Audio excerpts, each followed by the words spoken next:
going on, everybody? Bear Bets Podcast UFL preview for Week 4 is back. I'm the Bear, Chris Fallica, alongside my co-host Geoff Schwartz, and certainly it appears, Geoff, the more things change with the two leagues combining into one, the more things stay the same. With Birmingham now looking like an absolute juggernaut. They haven't lost in almost a calendar year. You scored more points than anyone in the league. You've allowed fewer points than anyone in the league, and now you've got Adrian Martinez kind of looking like the guy that everybody kind of thought he might have been in Nebraska with, throwing for over 300 yards, running for 40 somewhat more. They look like a scary team, and certainly from a betting standpoint, not a team that I want to get behind, get in front of that Birmingham train. DC gets the honor of drawing Birmingham this weekend on Fox. The Stallions an 8-point favorite in this game. Total is high at 47. A lot of these games have been higher scoring in the last couple of weeks, so we'll see if that continues. But Birmingham sure the heck does look the part, and maybe is the best way to attack Birmingham for the remainder of the season. Just bet Birmingham to win the UFL title, because obviously if they get there, they're going to be a big favorite. You might offer yourself an opportunity to take a little underdog on the other side if you're looking maybe to kind of make a middle on that. I think that's how you have to play. I mean, look, you can lay the 8 in this game. I think you might be okay. The number will keep creeping up there right until they lose, and then it'll kind of reset itself a little bit, especially with those totals too, because we saw a lot of high scoring last week. We talked last week joking about all the unders that we saw. Well, we saw a bunch of overs in week 3, and the numbers have adjusted. Birmingham deciding to go with Martinez now, I think makes him even better, right, Bear? The two quarterback system, I think, just over time doesn't work. When you finally choose someone, and they seem to have chosen correctly, that just kind of, I think, even just shoots your team even higher. So the ability for them to finally pick a quarterback, and also they've only allowed 13.7 points a game. So as you mentioned, you have the best offense and the best defense. I don't know what's going to change between now and the end of the season for what this team is going to be. So I think that the best way to play it is, look, laying the 8 might be okay. It's a big number, obviously, for football, and the lane 8 in a professional sports league. But the future market is probably the best way to play them. Yeah, in DC, obviously last week, a big comeback, 11 down, final 208 to get the win. So they're going to need to be much better taking on Birmingham this week. And then the other Fox game this week is San Antonio against Michigan. Lowest total of the week at 41. San Antonio off with their first loss of the year last week, 1-point favorite, and they're going to have to go now. Chase Garbers, quarterback, now out for the season. He's going to be replaced by Quentin Dormady. So we'll see if San Antonio, another team, they've fallen behind every week. The first couple of weeks they came back and won. Last week couldn't quite get there. So now they have a backup quarterback in there. We'll see if they can avoid getting behind, might make that path a little bit tougher. That's the other Fox game this week. Yeah, these teams are very close in stats, close to how they play. Garber's being out's a big bummer. RIP, my Pac-12 quarterback there, Bear. But Perry's playing well on the other side. It just feels like a stay away, right? It's a 1-point number right now, and just a game you watch, you don't put money on, and you see what the outcome ends up being. Because again, these teams are very close. Michigan does have a better kicker, though. 5 for 5 so far this year. I think a 64-yard kick, right? So I think I saw the longest kick for San Antonio this year has been 35 yards. So maybe in the end that plays a role toward Michigan winning this game. But otherwise, they're very close in points scored, points given up, rushing, passing, same on defense. So this is stay away from me. Yeah, and you mentioned something about the place kicking. That might be something as well that's attributing a lot of these games have gone over the last couple weeks. The kicking has been great in this league. Obviously, everyone knows Aubrey going on to the Cowboys, but this season, place kicking percentage has been through the roof. So again, you're in a situation now where you're getting maybe, I don't want to say guaranteed 3 points, but maybe once you get into scoring position and you have to settle for a field goal, the kicks are being made. So keep that in mind if you're betting unders like I am going to here with St. Louis and Memphis, the Battlehawks -7 and a total of 45.5. I do like the under 45.5 in this game. I just want is Cookus going to be upright? Is he going to be able to walk? Is he going to be able to move? In fact, 11 times already this year got sacked 5 times last week at Birmingham. I was on Memphis plus the points last week, and it just obviously was not the right side as Birmingham blew them out. So I think this is a situation where you've got St. Louis, who has a kind of a pass-first offense, but they use it kind of in replacement of the running game with McCarron and the receivers that they have. So I think you're going to see a lot of St. Louis controlling the ball, and Memphis probably just trying to keep it simple and play it a little bit safer on offense and put us in a position to be able to survive and make it through not only the game but the season. So I can see this being kind of a deliberate type game, and I do think under 45.5. While, like I said, we've seen a trend towards overs, I think under 45.5 is probably the way to go here. I think it might go under 45 because, as you mentioned, Memphis just doesn't score. They scored 18, 19, 14 points. You mentioned the sack numbers. That's 11 sacks, by the way, Bear.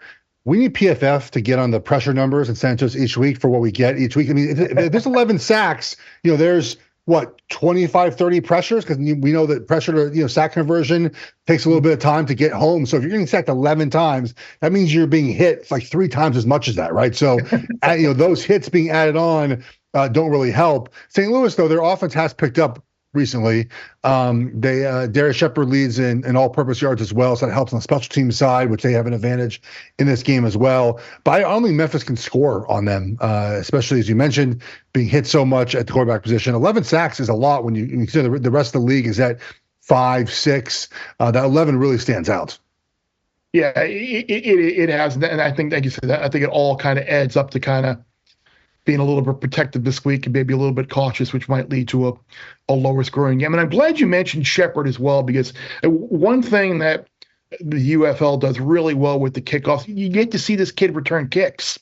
And that's an exciting part of the game, and it's something that the NFL has gotten away from. I mean, they're concerned about player safety, but you're also costing players an opportunity to give themselves a career path. Like, I know one of the bigger things, I remember Mike Norvell at Memphis, they had great special teams like 3-4 years in a row, even when he was gone. But like, that was one of the selling points on his program. Like, we're going to have great special teams. You're going to be able to return kicks, return punts. And now that the league is, the NFL is kind of shunning from kickoff returns. I mean, I know they kind of changed the model a little bit this year, but this UFL way of kickoff from the 20 and putting an exciting play back in the sport, I like it.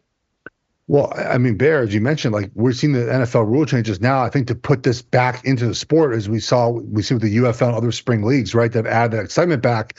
So I think there's actually a possibility where guys like Shepard and other players get a better look at the NFL because they're special teams guys now, right? And there's a big penalty for kicking the ball out of the end zone upcoming, in the NFL now. So I like the idea of players from the UFL getting more looks. Obviously, that's kind of the point of a spring league, right? To compete, obviously, to earn a paycheck, but also to compete with an eye toward making National Football League. And special teams is a way to do that.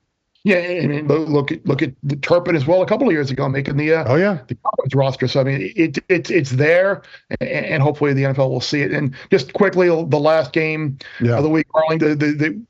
The one thing I've been right about so far with the UFL is that early on you kind of got the wind that Houston was going to be the worst team in the league. And I think when you look at a team that has committed more penalties and turned the ball over more often than anyone else and has had 3 kicks blocked so far this year, I think the Houston's kind of living up to their bill. Someone's going to get a win this week, and I'm sure Bob Stoops is a little unhappy with the fact that they've allowed a league-high 83 points. Yeah. So Arlington -3, 46.5 against Houston. Someone's going to win, Jeff. Do you have any idea who it might be? I like Arlington laying the 3 points here. Roughnecks have the worst offense in the UFL. They average the least amount of yards, score the fewest points. They also have the second most points on defense, and on defense, they allow over 50% third down conversions. Arlington offensively is fine. I mean, they haven't won yet, but they have the second most passing yards in the UFL, I should say, behind Perez. Like, they're moving the ball fine.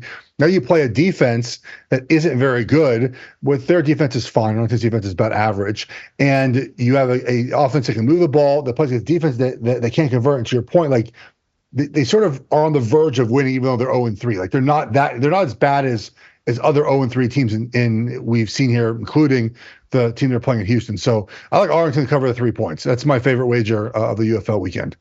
There we go. So Jeff's best bet of the week in the UFL Arlington. I like the under in the St. Louis Memphis game, and you can have your own little bit of action on the UFL with the free Super 6 game every week. Get behind 6 questions to answer, kind of like I said, every week, the combination of kind of gambling and fantasy, ranking receivers, what player is going to be the best. So it's a fun way. So make sure you check out the questions this week. Make sure you check out my little Super 6 primer to maybe help you along as well. Anything else that you want to throw in there this week, Jeff? Just be on the lookout for next week, guys. Draft podcast. Bear, I'm firing away on some draft wagers already. I'm very excited. And I'm excited to talk about all things NFL draft. It does feel like 4 quarterbacks, top 4 picks. So set your wagers accordingly. Do you really think so? Yeah, I think so. Yeah. Now, the question is, we're going to give you a little preview for next week, though. The question's going to be, are we going to get a 5th? In the first round? Oh, yeah. Yes. I'm not sure I laid the juice at over 4.5, but I think we get 5. I think there's a chance. I mean, there's an outside chance we get 6, but 5, I think for sure. I think Penix go in the first round. Yeah. I don't see Nick in the first round, bro. I think I also took a Raiders today. I think plus 300 draft a quarterback first. That'll be Michael Penix. So stay tuned. Tuesday, guys, we're going to do a full draft. A lot more of that. I can't wait. Yeah, we're looking forward to that next week as well. Kick around some draft props. Certainly a cottage industry for a lot of people, and I'm glad that we all now have the opportunity to wager on the draft, even though last year was not fun with Anthony Richardson going where he did to the Colts. That made Bears Bank a little emptier. I should say a lot emptier. But all right, week 4 of the UFL preview in the books. Hopefully everybody enjoys the weekend. Hopefully Jeff and I's picks will come through. Hopefully your Super 6 picks will come through as well, and you'll either heed or not listen to or fade whatever I had to say in my column. But we'll be back next week on Bear Bets podcast, normal time with a draft preview. So again, appreciate you downloading, rating, reviewing, subscribing wherever you get your podcast, and checking us out on YouTube. And remember, the less you bet, the more you lose when you win.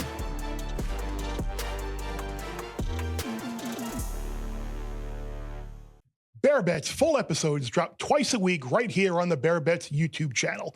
Remember to subscribe to stay ahead of the odds, and let's celebrate all of our wins together.